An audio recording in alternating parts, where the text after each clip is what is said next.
one thing I can just say is to always keep in mind, like King Solomon said, Gam Ze Yavor, every hard thing, moving here was not just the best decision. I feel so alive here, and I just don't feel that anywhere else. And anything that I have to, any bureaucracy is katana. Amazing.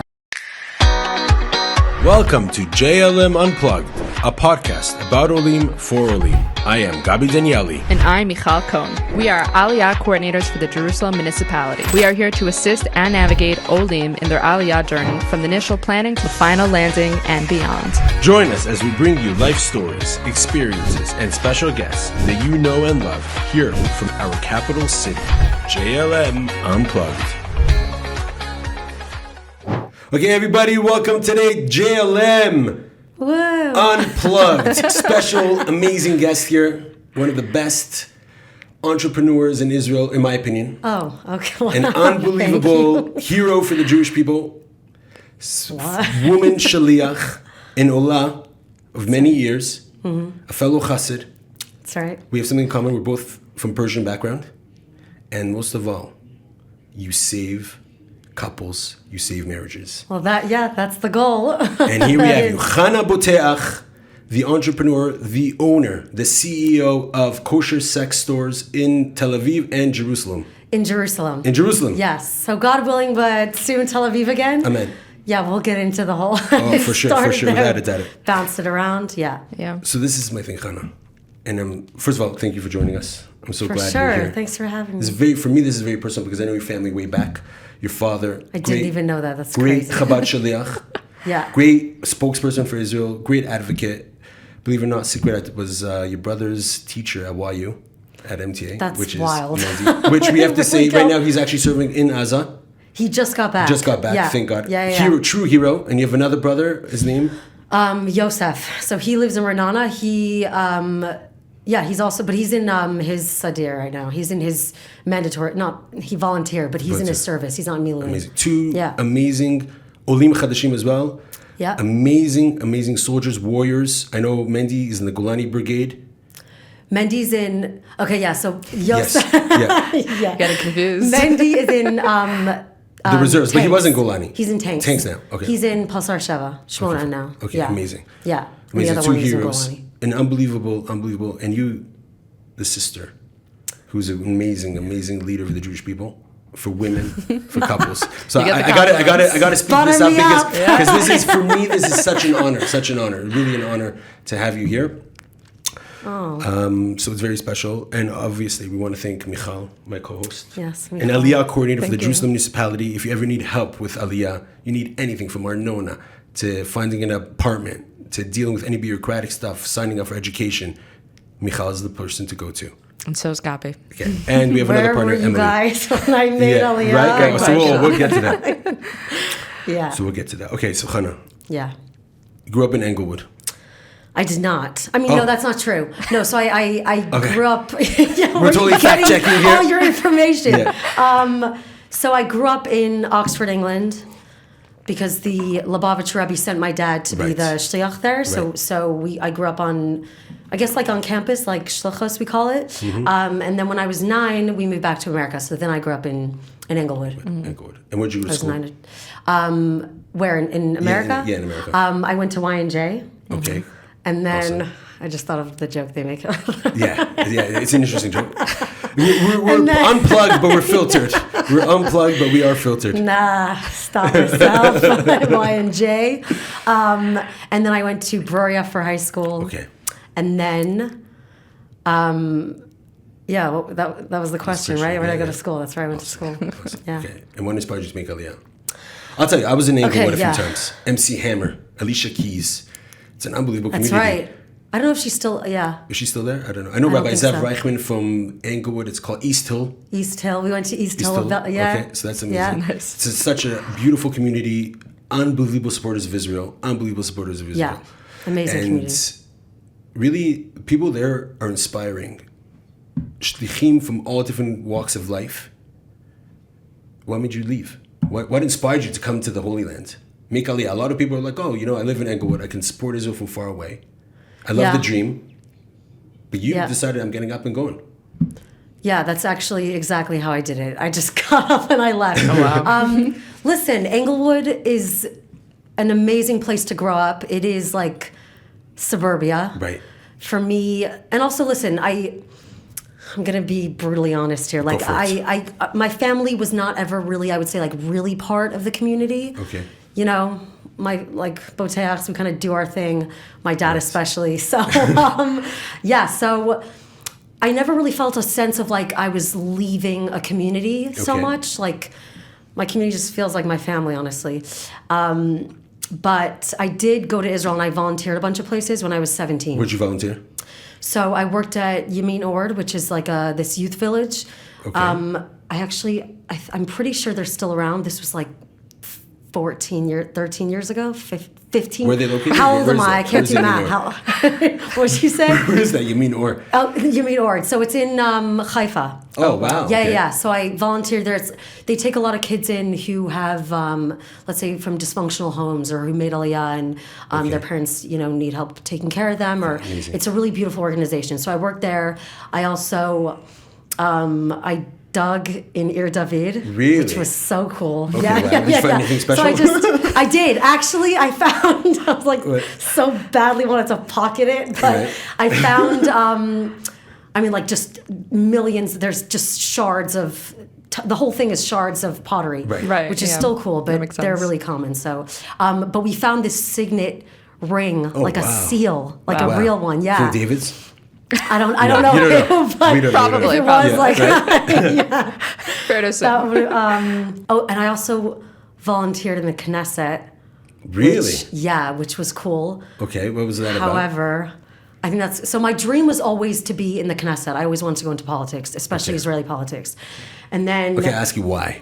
yeah. So Why would you then I want to come actually to Israeli did it, politics? and I Okay. was like, And is that it's still your not dream? for me. No. Things might have changed. Yes, it was not for me. So Why the Knesset? Oh, so I always just wanted to be in politics. Okay. I just thought it was, like that was a passion of mine. Right. I always loved Israel, but also it came just from my family. I mean, my Right. parents, people know that my dad is, Super into politics. Who's your dad? Yeah. For those who don't know. my dad's name is Rabbi Shmuley Boteach.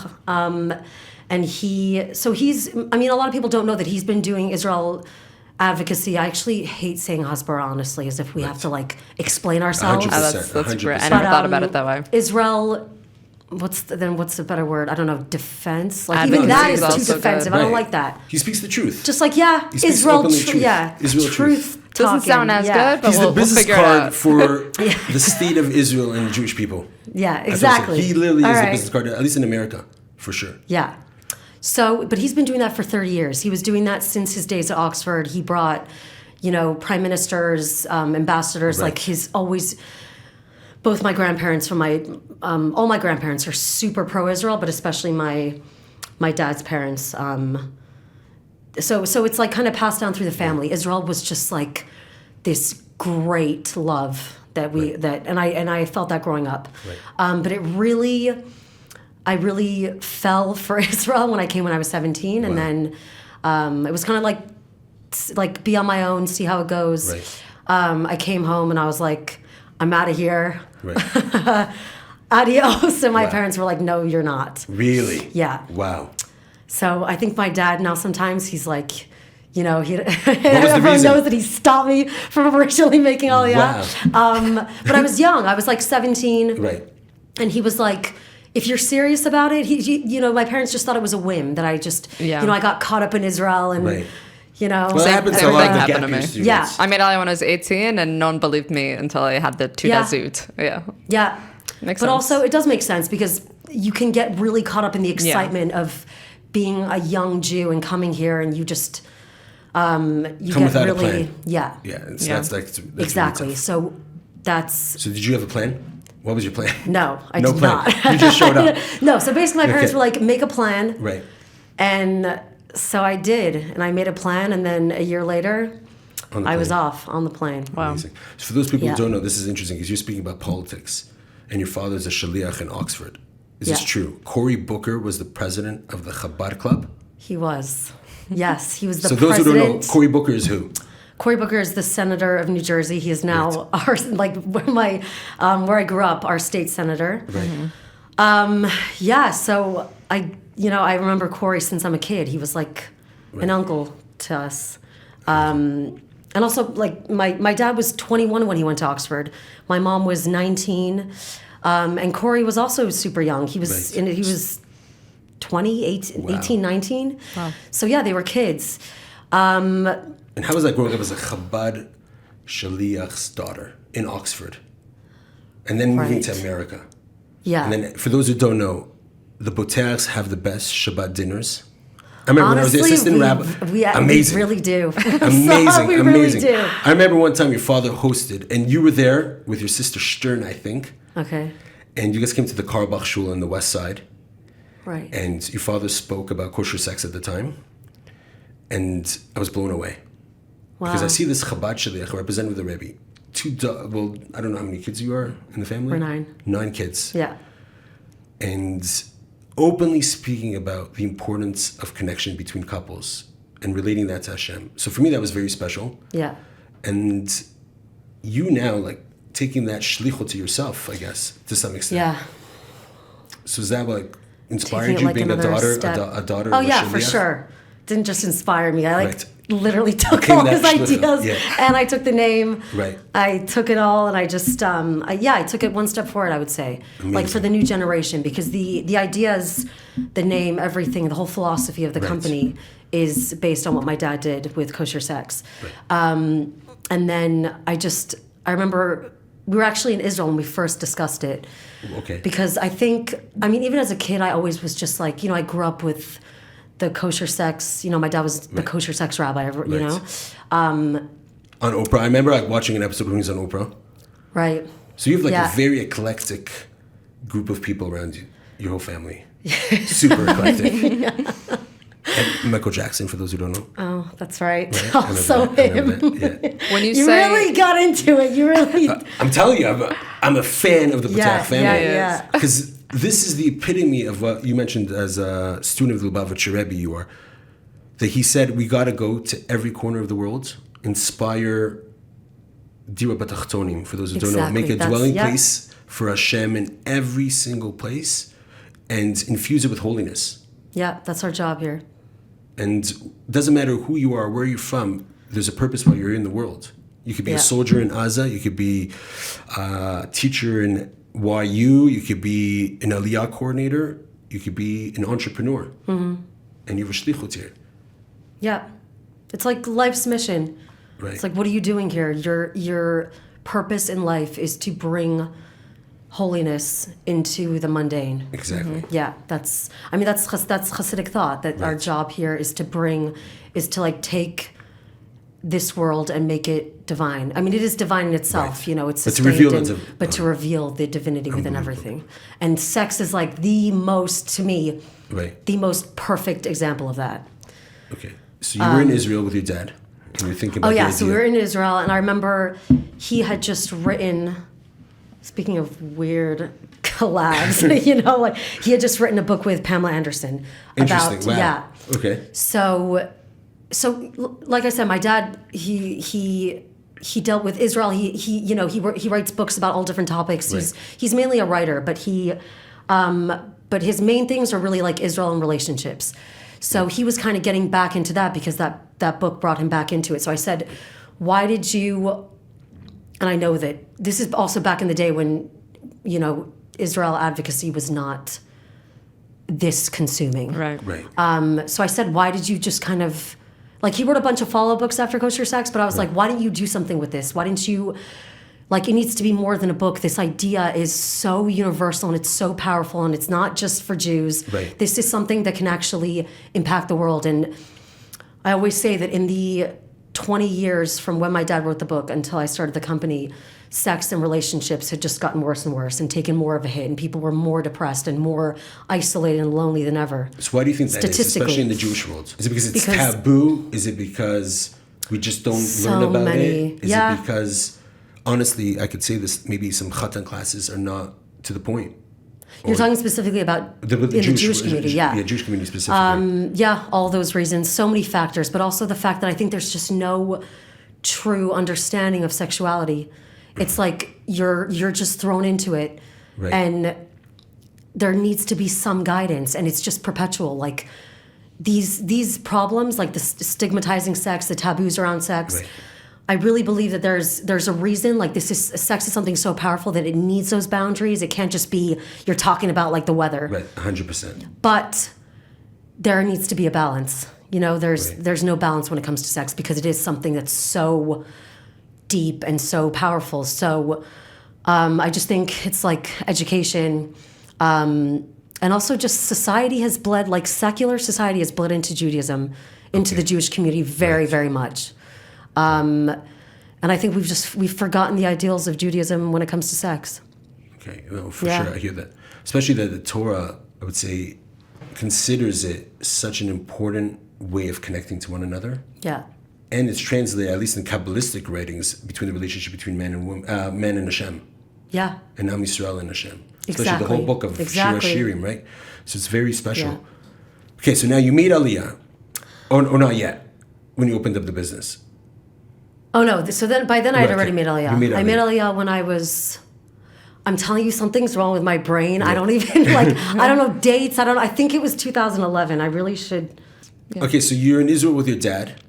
At this time, did you make Aliyah yet Oh or no! not? So okay. So by then I had made Aliyah. Yeah. Okay. Amazing. But wait, I'm trying to think of the timeline now. This was years after. This was Right. like I started the company in 2018, 19, like end of 2018. While you were in Israel or when you were back in So America? I was in Israel. Okay. And then I went back to America to kind of like get it started, and then I came back and forth, and then COVID hit, Yeah. And then pause. and then And then pause. Then, The world was on pause. Everything went crazy. I just want to say one thing. I Yeah. remember when the Washington Post put an article about you, 2019. I was in Washington Heights at the time. Okay. I was in YU Library, fifth floor. And this is what I remember this quote, and I Dude, actually your looked memory it up. is. And I remember this quote: Kosher Sex, Chana Boteach. Her products are the ones that will rescue marriages. Correction, they have rescued marriages. It said that? I don't even know. Really, right here. Creative. Washington Post. Yeah, I mean, they have. So It's this is huge. Yeah. This is huge. Kosher Sex, the store, the business, Yes. inspires people, enhances people's love life. You are, like, so to speak, the conduit that enables them to be open about it and provide them what they need. Now, opening such a business and being that provider, how do you feel about yourself as an entrepreneur, yet at the same time as this person who connects everyone to one another and helps them out? Yeah. Like, do you have guests coming in, stuff like that? To the shop, you're saying? Yeah, shop. Yeah. I have to tell you, the shop. So originally, basically, my dad wrote this book when I was, like I said, when I was 9. Then 20 years later, I decided to take it and make it into a company. But it was really just meant to be online. And everyone was like, retail, don't go into retail, it's the worst. But I actually think that I just went for it. And I actually think that retail, when it comes to these kind of products, it actually it's perfect, because I think people need access to these products to be able to talk to someone, because people think like, they walk by the shop, which I initially opened in Tel Aviv and then moved to Jerusalem because I moved back to Jerusalem. People like, it's like a gimmick. It's hilarious. They see Kosher Sex and they're like, what is this? Take pictures and all that. But I'm like, laugh it off, and that's great. But it's actually, it's a very serious, very safe space for people. I think that, like, I've had people cry in there talking about, like, I almost feel like when customers come in, they're desperate to unload. I have to. Their troubles, to talk to someone Yeah. about a topic, or they. So many people feel like there's something wrong with them. They've never been able to open up about something that is such a deep, natural part of us. Right. They can't even speak to their spouses. They can't speak to their usually they're getting their sex education, let's say, from friends, from porn, from movies, from God knows where. And I think it's really important. So it's not just a shop to get people these products, which, yes, they actually save marriages. So I know, sex toys are hilarious to people, but they're not so hilarious when, women in a relationship for 20 years have never actually enjoyed sex. That's not so funny then. Yeah, so we're like I speaking said, also about the religious really, world as well. Like people should know. Oh, totally. Religious oh my world God, as well. I get tons of haredim. How do you feel like this? Full haredim. I think it's really special. Mm-hmm. I think it's really, really special that, listen, I think that sex also has been so misconstrued, and there's so much misconception about sex in Judaism, and especially about Jewish people having sex. Like people actually come into the store still, and they still believe that Jews have sex through a sheet. Wow. No joke, they actually still believe that. Yeah. That's not even halachically allowed in Judaism. I mean, like there's, if it turns you on and gets, you can basically almost do anything, but there's actually like a halacha that you're not supposed to be clothed. It's supposed to be skin on skin, the most intimate contact. Right. So I think also actually a lot of anti-Semitism bled into the way people view Jews and sex. Like we're repressed and we're sick and perverted and twisted, and it always, and that's just not the case. And to see that, with my own eyes, the experiences I've had in the shop are really beautiful. Just very. Do you have a specific story that comes to mind?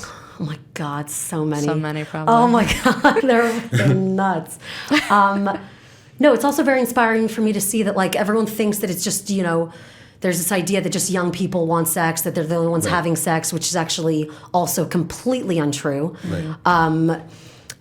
Seeing older couples come in really inspires me. Seeing men buying gifts for their wives, like people taking that, like investing in their relationship and actually taking a step to make it fun and keep it exciting, and that's what those products are for, to make it enjoyable and exciting, and to kind of the same way like a doctor has tools and an artist has tools, like there's sex needs investment, it needs to be renewed, it needs to be, and Judaism really teaches you how to do that, and I kind of want to bring that to life with the company. Amazing. And how do you feel about opening it now in Yerushalayim? Has there been setbacks? Dafka Yerushalayim also. Dafka Yerushalayim. Dafka Yerushalayim. You're an Ola. You're not a regular Israeli. Well, now you are. You've been here for a long time. But as an Ola, they're like, oh, you're coming from America. What are you bringing here? Yeah. And all of a sudden, like, successful and helping people out. Well, I was a little nervous, honestly, to move from Tel Aviv to Jerusalem. Right. I was like, someone's gonna bash my windows. Sure. But they'll put those pashkivilim in. Yeah, but also I wanted it to be something like, okay, so the shop is inside Cafe Nocturno, so there's like this women's area when you go upstairs. So when I found that, I was like, this is perfect. I can't be in the street, not because people are going to bash in the windows, but also because people want privacy. Yeah. Exactly. I want it to be somewhere that is open and feels, not taboo, not covered, not red lights, not creepy and seedy. I want something beautiful and welcoming and tasteful. But I don't want curtains. I don't want the, so having it a little bit removed was perfect. And also, I think that's also been the most surprising thing. I have not gotten any, I'm not kidding, I think in 5 years, not one piece bad feedback at all. That's amazing. Right. That's amazing. I think people get it. I think people understand that, like, even the way that it's set up, that this is actually a very holy, a holy business, a holy endeavor, and that's what people forget. People want to connect. They want to be happy. They want to have good sex. They want to feel close to their spouse. They want to understand their bodies. Intimate They want, intimate relationship. They want to get into this, and they want to discover it, explore it. It's amazing. It's interesting because now, post October 7th, you kind of closed down for a little bit, the store. Yeah. Because of the events that happened, the unfortunate events, obviously, and especially because of what happened was a lot of, sexual violence. Yeah. And people were set back. And I read something that you wrote recently about how couples even took a step back from one another. Yeah. And eventually they sent you messages, and you wrote, your inbox was flooded with messages from women, from couples in general, about how to get back, how to connect again. Right. So this is what I wrote in the article, but this is it's been so inspiring to see, because especially after October 7th, aside from the hell that opened up on us, and the hostages and the continuous, we know what's happening, the sexual violence is being perpetrated against the hostages, men as well. Right. It was just like, it was such a trauma. We were like a traumatized, battered nation, like as a whole. Right. Jewish people on a whole just felt like really violated. And I said in this article, I was like talking about sex, trying to, selling sex toys, and it made me like really, it's like they took something that was so precious and holy. So precious and holy. And this is what I'm talking about when sex needs to be elevated, because sex in Judaism is something that has the potential, like in Chassidus. Right. Things that have the potential for the highest level of holiness can be degraded in the absolute worst ways. Yeah. And that's what we saw. It was such a distortion, a perversion of sex. I don't want to call it sex. Right. It was rape. It was sexual violence. It has nothing to do with sex. But I felt it was such a, real depressing time. I couldn't even talk about it. Like, I felt really sick So that's what to you my closed. stomach. So that's what you closed for a little bit. So I closed for a little bit. Also, I mean, I don't know if you were here in Jerusalem, but Jerusalem was just like shut down, and it was so eerie and depressing, and just knowing what was going on, our lives were just upended. Right. But yeah, and like then when I reopened, I noticed, people like all we talked about was October 7th, the war, everything that was happening, but slowly, over the course of like, I would say it took about half a year to start noticing the shift. Right. I mean, I don't know if you want me to go over the article, but this is something that is so beautiful, so I just have to share it again. Please. But like a lot of the time, it's really men who are seen as like the really sexual ones. Men want sex, and women just really want emotion, and that's how they connect. Men through sex and women through emotion.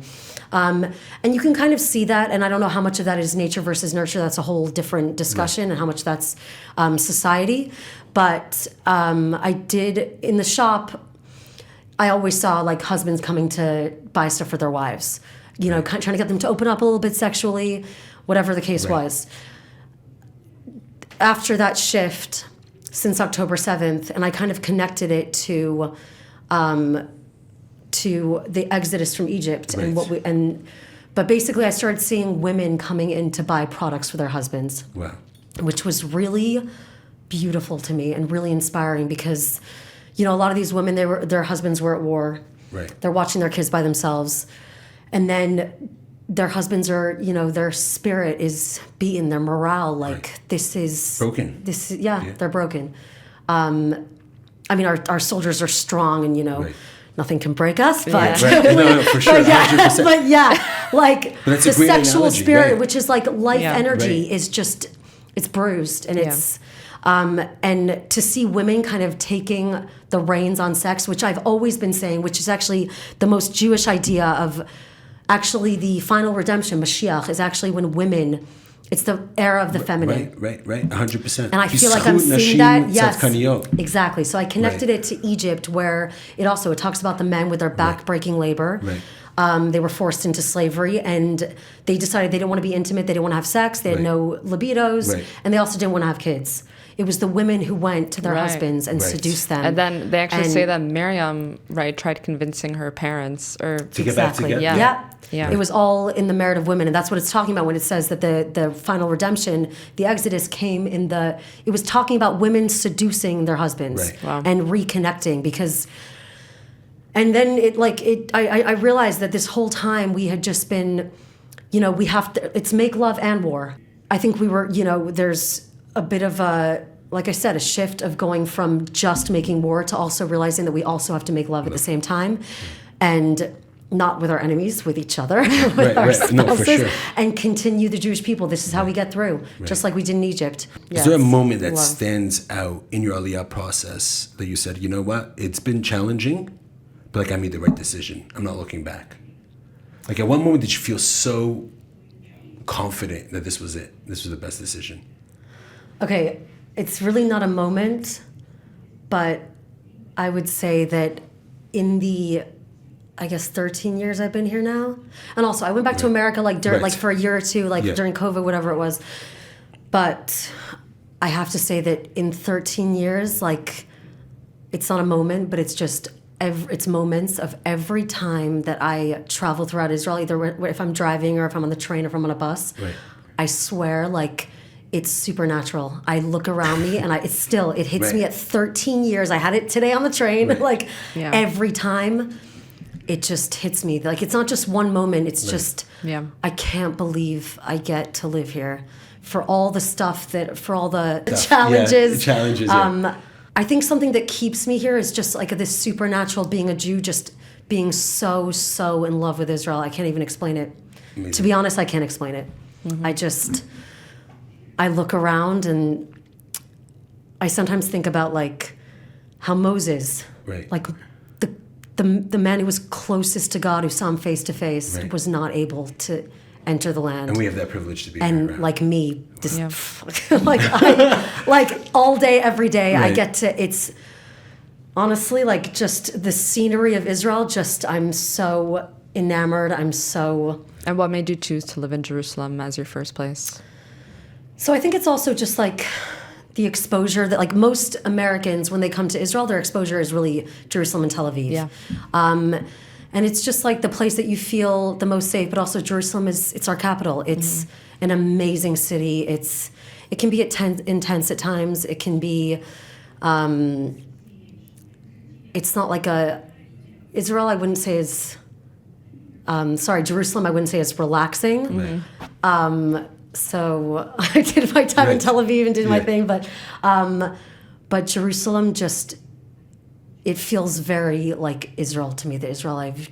Right, you feel Israel in Jerusalem. You feel Israel in Jerusalem. Yeah, that's very true. much. Is there any loving moment for you and the lover of Jerusalem? Sweet. That stands out there, right? That lover of Jerusalem. You like that one? Sweet. That's the lover That's of really Jerusalem. beautiful. Very nice. Something that stands out, Yeah. like as an ola. Wow, like this is a loving moment here. I really think of that, that line, Yerushalayim Harim Saviv La. Yeah. That God is Saviv Lamo. When I enter Jerusalem, I feel that. Yeah. It's beautiful. And I really, we need that more than ever. And if you could give one piece of advice right now Olim. Yes. for Olim in general, who are planning to come here or are going to be listening to the podcast or about to get on the flight wherever they're coming from, what would that advice be? First of all, I would definitely, my highest recommendation is to get in touch with people like you, who can actually support them and guide them, because I didn't do Nefesh B'Nefesh, I didn't do anything. I got on a plane and it was not easy. It was rough. Yeah. But one thing I can just say is to always keep in mind, like King Solomon said, Gamze Yavor, every hard thing, moving here was not just the best decision. I feel so alive here, and I just don't feel that anywhere else. And anything that I have to, any bureaucracy is katana. Amazing. Amazing. Thank you so much, Chana Boteach. Thank you. Kosher Sex. Shav Mach Tzlacha, bringing couples together, infusing love in the Jewish people, which is very important. Yeah. And Yasher Koach and Shlichut. Like, we're so happy to have you here. I feel like it's Shlichut. I really do. It really do. is. You're saving Jewish marriages. That's amazing. It's my dream. It's amazing. God willing. Thank you for coming. All right. Thank you for coming. Guys. Thanks so much. Awesome.